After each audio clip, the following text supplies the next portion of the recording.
So OpenClaw just dropped a new update as of February 17th, 2026. It is literally approaching 2 a.m. right now, and I just came across that update on Twitter, and I just had to make a video, had to stay up and do some research, and that is exactly why I'm making this video right now. And I literally just released a video this morning on OpenClaw being released, China's more efficient and cheaper version of OpenClaw. And with the way things are moving right now, which is at an incredibly fast rate, I just had to cover this video so then you're aware of what the new updates are. So without further ado, let's dive into the updates right now. So if you're just a beginner learning about OpenClaw right now, let's talk about the timeline because I think it's pretty interesting. But if you're not interested and you're already informed about the timeline, then you could skip to maybe like 30 seconds later. But on November 2025, Peter Steinberger, he's an Austrian, and I think he's based in London right now, but he's moving to San Francisco. He creates a weekend project called clawdbot, but Anthropic said, you know, that sounds too much like Claude, so then we're gonna sue you for that. So he changed that name to moltbot, renamed it to OpenClaw. Lobster brand goes crazy, and it receives 100,000 stars on GitHub in just a matter of days. And then OpenClaw then partners with VirusTotal, auto scan all the skills and to make sure that there are not as many malicious skills. On February 9th, PicoClaw launches, and just like the video I launched, what the differences are between PicoClaw and OpenClaw. And a couple days ago, Steinberger sells his company to OpenAI, and as of this video, they just launched the newest update of OpenClaw, and that's what we're going to be going through. So the first update that I wanted to walk you through is the 1 million token context window, right? So what happens here is that now OpenClaw can remember a lot more things. And you might be asking me, hey, how does this matter? Couldn't OpenClaw already remember a lot of things before? No, the update is to do with the context window, not with the memory itself. So like OpenClaw could remember things about you. You could tell it about your business, where your hobbies are, your daily routine, where your sleep schedule is, and it will remember it. It will save that onto the soul.md file. But the context window applies to each and every single conversation you have in the chat on Telegram. So every chat that you have, it will recall the soul.md file, pulling the memory that it has about you to then continue and to conversate with you. But the context window is every single conversation you have. You can literally now import and upload 2,500 page book or document, and it will remember every single thing in that document and recall it word by word. Because in the past, you couldn't just drag and drop like a 2,000 page document or a CSV file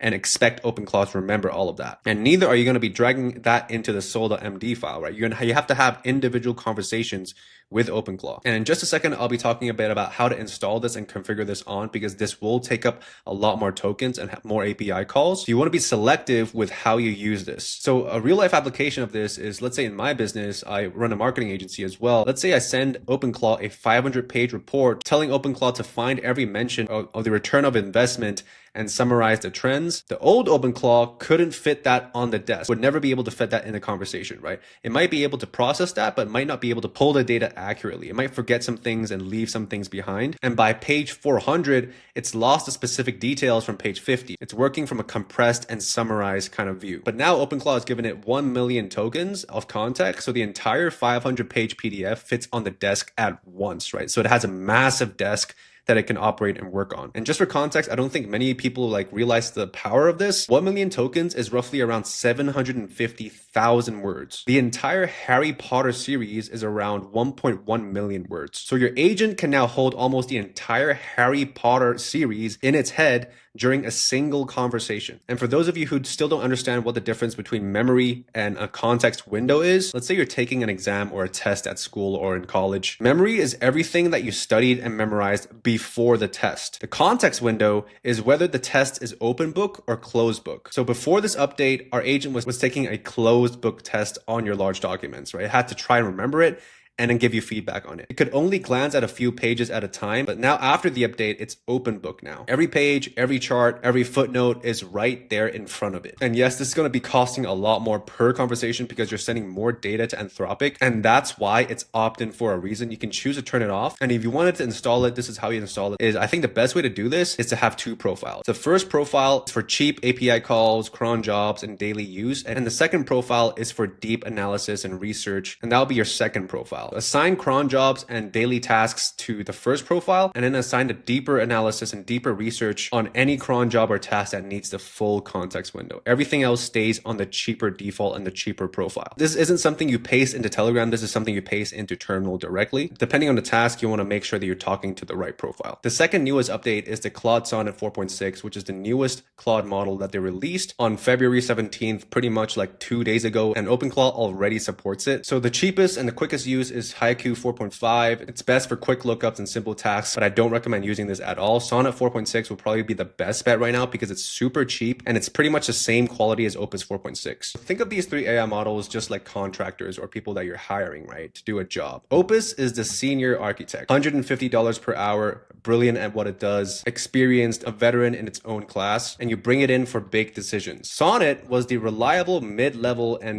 fairly priced contractor and worker, right? You can rely on it and it's pretty good for everyday work, right? But what just happened was that Sonnet 4.6, the mid-level contractor, over the weekend just went ahead and got an MBA and got a lot of experience. And it now can do over 90% of what the senior contractor does for much cheaper. So now it's much more reliable to use Sonnet 4.6 as well for the same quality of work. For those of you who are very token heavy and very token cautious, here's the math, right? Say you're running 5 daily cron jobs on Opus. That's roughly $2 to $4 per day in API calls. That's around $60 to $120 per month. If you were to switch those same jobs to Sonnet 4.6, you're looking at $12 to $25 a month. That's $50 to $95 you're saving every single month just by switching to Sonnet 4.6. Now, computer use from 14.9% to 72.5% in 16 months. So why is this so important, right? In October 2024, AI could use a computer correctly about 15% of the time. So that's pretty much like useless. That's pretty much telling a baby to use a computer. Today, it's at 72.5%. At the end of the year, it's probably going to be around 90 to 95% by the end of 2026, right? So that means an AI agent can fully automate and use your computer close to 100% accuracy. And it could operate also any software on your computer, maybe a Google Ads Manager, it could operate CRMs, whatever you need without needing an API connection. It just looks at a screen and it clicks buttons just like a human would. Kind of like self-driving cars going from, can stay on a lane in a single lane on a highway to navigating most busy city streets. Not really fully autonomous just yet, but we went from,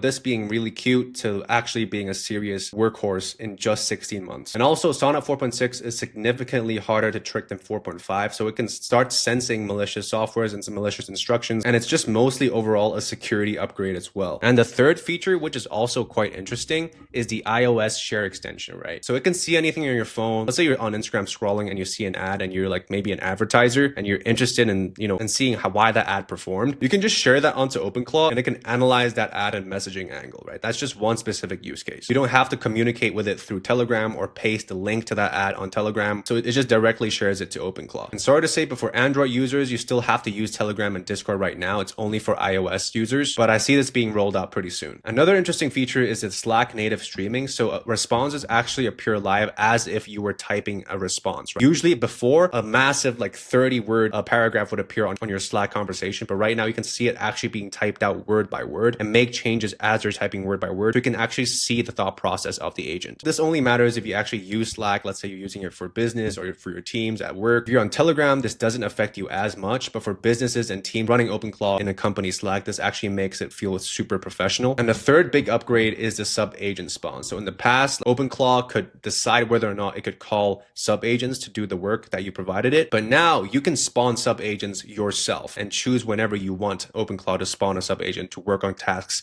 at the same time. And this is also a security upgrade because subagents run in isolated sessions, right? So if one gets prompt injected by a malicious web page, it cannot affect your main agent. And this is why using Docker sandboxing is important to keep it in an enclosed environment. Before, your main OpenClaw agent is literally kind of like your manager. Before, the manager could hire temporary workers on their own when they felt like it, but you couldn't tell the manager to hire someone before. Now you can walk up and say, hey, I need someone on this right now, and then they spin up a new worker instantly. Your main conversation doesn't stop, and then the new worker handles the tasks and reports back to you. And on a security note, and this is something that most people miss, each subagent run in its own isolated environment and bubble, right? If you send a subagent to browse a sketchy website and it gets prompt injected, the damage is contained inside that environment and that bubble. But your main agent and your other agents remain untouched, and your API keys remain untouched as well. So now let's talk about the features that are going to save you money and keep you safe. And I think this is especially important if you're running any kind of automated schedule. So cron job upgrades, right? This is the time of smarter automations. There's 3 changes for anyone running schedule automations. Let's say you have morning briefings, daily scans, weekly reports. This would apply to you. So in the past, if you had 5 cron jobs scheduled at 6 a.m., they would all fire simultaneously, which means that you'll have a sudden spike in API calls. Now, OpenClaw automatically staggers them, let's say at exactly 6 on the dot, 6 on the dot 12 seconds, 6 on the dot 24 seconds. So it's much smoother and has a much smaller chance for errors. Like imagine 5 employees all running through through the door and jamming through the same door at exactly 9 a.m., right? They all get stuck and then maybe they're all late. And now one walks through the door at 9 a.m., one walks through the door at 9 a.m. and 12 seconds, and now walks through the door at 9 a.m. and 24 seconds. Fewer jams and no injuries. And now you can also track exactly how much each cron job costs in tokens and dollars. This is a feature that I'm actually most excited about. Before, I check my Anthropic dashboard and see $47 this month in API calls, and I have no idea which job was expensive. Now I can see, oh, my weekly dive is 4.5 per run, but my daily briefing is only 38 cents. This changes literally everything. I'm able to track to the dollar and to the cent which task is taking up more API calls. And another feature is also to do with security. It's kind of like a safety net. You can allow certain agents to only visit specific websites. If the website is not on the list, then your agent can't go on that website. Kind of like parental controls on your AI, right? And it can prevent,